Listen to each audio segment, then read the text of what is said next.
L'éclipse de soleil.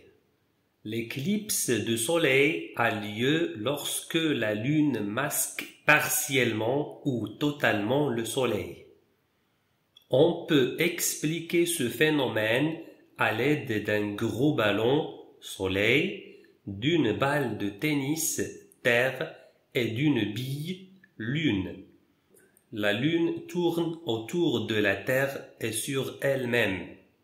Expérience: on utilise la bille qui représente la lune et on la fait tourner autour de la balle de tennis qui représente la terre. La terre tourne autour du soleil et sur elle-même. Expérience: on prend la balle de tennis et on la fait tourner autour du gros ballon qui représente le soleil. On ne doit pas oublier que la bille tourne toujours autour de la balle de tennis. Comment l'éclipse de soleil se produit-elle? Expérience: on place le gros ballon puis la balle de tennis à environ une quarantaine de centimètres. Ensuite, on met la bille entre le gros ballon et la balle de tennis de façon à ce que les trois objets soient alignés.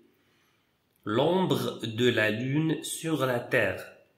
Expérience: maintenant, on remplace le gros ballon par une source de lumière, par exemple une torche.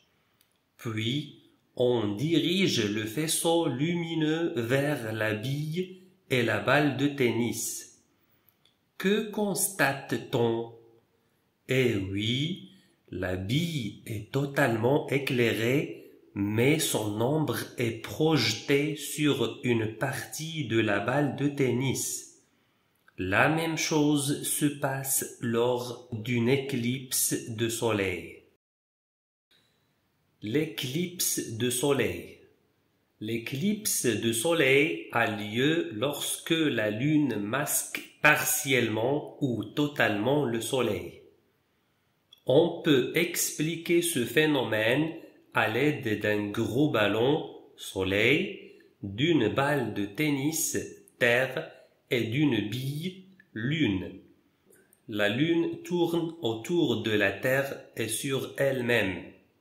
Expérience: on utilise la bille qui représente la lune et on la fait tourner autour de la balle de tennis qui représente la terre. La terre tourne autour du soleil et sur elle-même. Expérience: on prend la balle de tennis et on la fait tourner autour du gros ballon qui représente le soleil. On ne doit pas oublier que la bille tourne toujours autour de la balle de tennis. Comment l'éclipse de soleil se produit-elle? Expérience: on place le gros ballon puis la balle de tennis à environ une quarantaine de centimètres.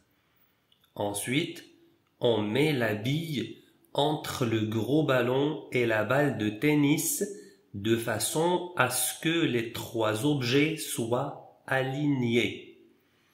L'ombre de la lune sur la terre.